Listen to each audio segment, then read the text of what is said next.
Kevin Gordon here from Autosavant.com, coming to you from the 2012 Land Rover Range Rover. This particular one is the base Range Rover, and it really is one with no options. It comes in at a sticker price of $80,000, pretty much on the mark, but it still has all the off-road goodies on it, as it's part of the base cars for Range Rover. So we're here at a built off-road course, and we'll take it through and see how it does. So of course, with the Range Rover, you get hill descent control, fully protected undercarriage on these. And it's interesting because this is the last year for this model. It's being replaced by an all-new Range Rover starting next year, which, the press releases have been out and people have seen. The engines are going to stay pretty much the same. It's the actual frame and chassis that's going to be a bit different. So one of the things that Land Rover does with the Range Rover is replaces the entire gauge pack with what they call a TFT display, and really it's an LCD screen that then they can project gauges on. But it means that when you're in off-road modes, they can move gauges around to show you more information about what's happening with the car. It really is pretty amazing that something that's this big and is as on-road friendly as the Range Rover is can be as capable as it is off-road, especially with 20-inch wheels and tires. I mean, it isn't like it's got a big set of knobbies on it. It is, got a pretty road-friendly set of tires, and it manages to navigate its way through this with just no issues. We were semi-fortunate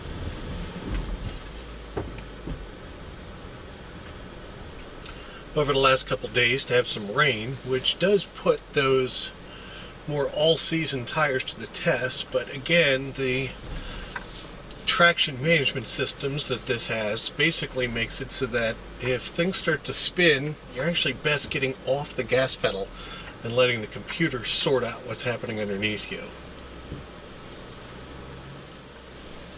So on top of a full screen for a front information center, you also get a full screen in the navigation screen, which gives you even more information about what's going on with the car, what your articulation angles are, your transmission settings, what's going on with the locking differentials, because in the different modes that we have, the differentials lock and unlock as they see fit. It's not one of those you set it once into some kind of locking mode and just assume it's good enough. It dynamically turns on and off the lockers as you go through different types of terrain and have different needs. So as I mentioned, we had quite a bit of rain yesterday, which means we've got some serious fresh mud. It's something that really hasn't been traveled through all that much. And you just sort of continue to mosey your way through it.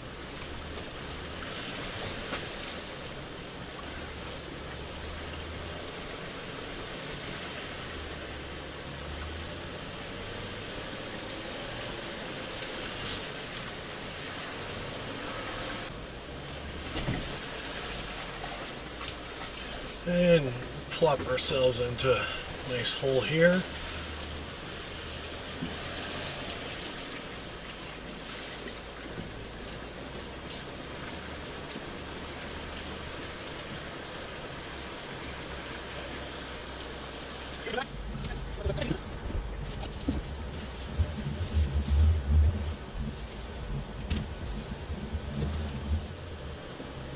It really is pretty amazing how well this thing can manage traction for having as road-friendly tires as it has on it.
Now as you start to articulate, it's using the ABS system to brake wheels that have no traction and are up in the air, and to manage them as they're going forward. So you get a pretty typical sort of mechanical grinding out of that process. But everything works pretty much as you'd expect.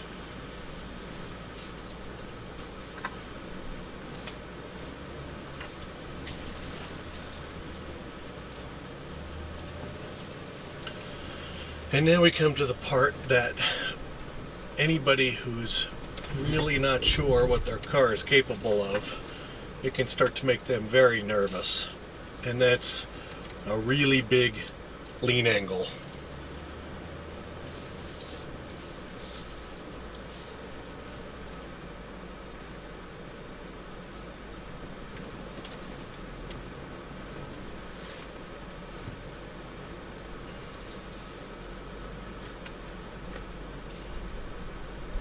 Let me tell you, I'm now looking at the ground through the right side passenger window. And if this was my truck, I really would not be wanting to do this. It's very disconcerting to be leaned over this much in something that feels as tall as this does, but it just manages it without issue.